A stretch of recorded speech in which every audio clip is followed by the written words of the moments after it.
Hey, and we're back with another episode of Before You Buy. You know how this goes by now. It's a show where we give you some straight up gameplay and our first impressions of the latest games releasing. As usual, it's me, Jake, and today we've been spending some time with the new 2.0 update overhaul for the base game of Cyberpunk 2077, as well as the new expansion DLC, Phantom Liberty. I don't think I need to remind anyone that Cyberpunk 2077 it had a bad launch. You probably heard, you may have been rightfully pissed, but since release, the game has slowly improved over time. In fact, for us here at gameranx, it's not as big of a wow factor with the 2.0 update, just because we've revisited the game every year or so for the last 3 years and seen significant progress. It feels and plays better, and the majority of the work was spent on the technical side, where the game is more sound. You'll still see weird stuff and glitches and animations occasionally, but it's important to note that the game is no longer falling apart by its seams. So with that, now the 2.0 update does a great job overhauling some big gameplay elements and just making it more compelling to play, full stop. And then Phantom Liberty, the expansion, adds a great new area, a cool sub-story to play through that really kind of throws a lot of different stuff at you. It tries new ideas and scenarios you don't see in the main game, and I think it does it to mostly great effect. Now, if you were burned at the start or you were waiting to finally play, or hey, maybe you're somewhere in the middle, this is a good time. Cyberpunk 2077 now, 3 years later, and the Phantom Liberty expansion is solid stuff. And so, you know, here, we've been playing a review copy on PC and PS5, and this footage is spoiler-free. So, firstly, the 2.0 update is free for everyone who has the base game, and it brings a bunch of improvements, like I said. There's a fully revamped police system.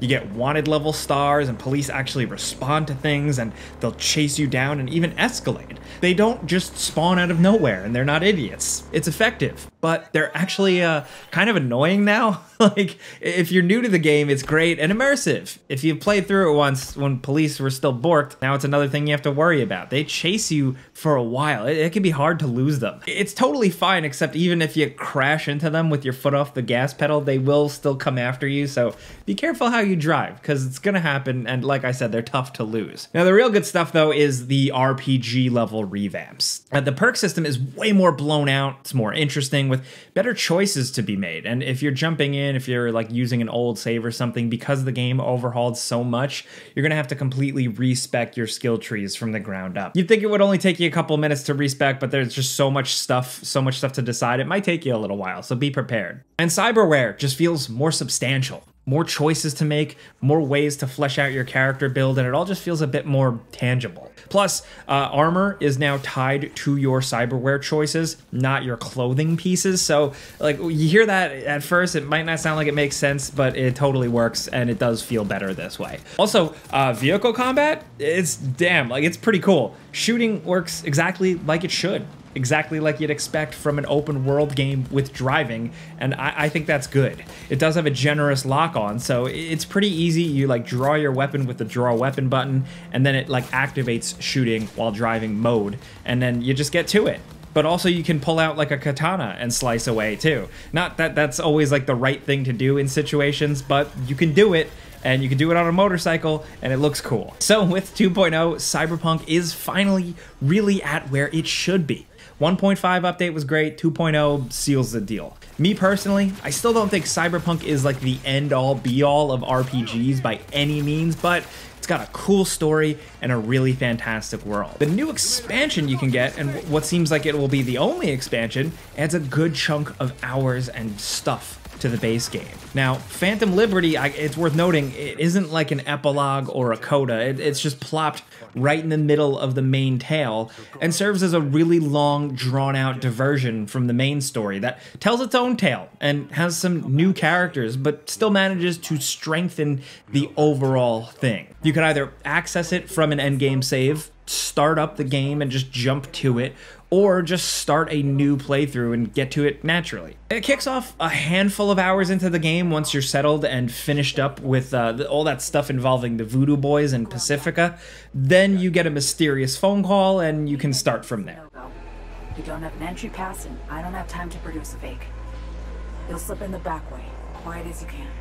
We really don't need anyone spotting you, scanning you. Guess so. After you. Now, this takes you to a new area, Dogtown, tucked away right in Night City, right in Pacifica. It's like a walled off hellscape. It's a big chunk of messy city that you're gonna get stuck in for a little bit, but after the intro and like the first mission, you're free to come and go through it as you please. You're gonna be finding new loot and vehicles and clothing, but the main thing this expansion nets you is a whole new ability tree, the relic skill tree. Yes, the relic, the thing giving you problems during the main story, can actually unlock extra special abilities within you, and without spoiling too much, they are substantial and can change up how you play quite a bit. You earn points to spend in this tree kind of differently though. You have to get specific relic points, and the best way is to hunt for them in the open world, and it is worth it. Story-wise though, I'll only give you like the back of the box story description to not spoil things. Basically, you get wrapped up into a job in Dogtown where the president of the new United States crash lands in the middle of it and you need to rescue her. But from there, it very quickly devolves into craziness with a military force occupying Dogtown and a spy named Solomon Reed, played by Idris Elba, Stacker Pentecost himself. Yeah, but I mean, actually, in hindsight, that's kind of a cooler Cyberpunk name. I would have went with that. Anyway, I digress. What's up, Pacific Rim fans? It's an engaging situation. It's a cool story. It's one that gives you gameplay scenes and scenarios that are pretty unique. Stuff that feels like it would fit in with some of the bigger, more unique moments from the main quest, really. It plays with the spy stuff in some fun ways, but also it just showcases more cool cyberpunk ideas, right? Like politically, culturally, technologically, in this world. There's a really kick-ass intro, then things get muddled for a minute, and then it picked up again for me personally, and it's exciting. Now, Idris Elba's Solomon Reed is an interesting character, and he looks cool as hell. I just like Idris Elba, but I found his performance a little inconsistent here. It's hard to put my finger on it, but he just doesn't really give off the same enthusiasm as other characters. He's keeping it low-key, but I don't know, it was kind of like up and down for me. Speaking of which, because this does take place during the main quest, Keanu Reeves' Johnny Silverhand is with you thick and thin here, and once again, he's pretty great. Is he still annoying? Yeah, but he's actually given more here, if you can believe it, and some of it is a bit more nuanced, and it really worked for me. They dive into him more and somehow make him even more interesting. And the new area of Dogtown is absolutely awesome. I'm sorry if I'm gushing a little bit. I don't know why this part took me by surprise the most. Dogtown is a real good hell of a city district. It's basically the worst of the worst in Cyberpunk. It's the most lawless, the most destitute, the most falling apart. It feels the most cyberpunky, but like the most also post-apocalyptic, the most strangely, almost grotesquely sci-fi.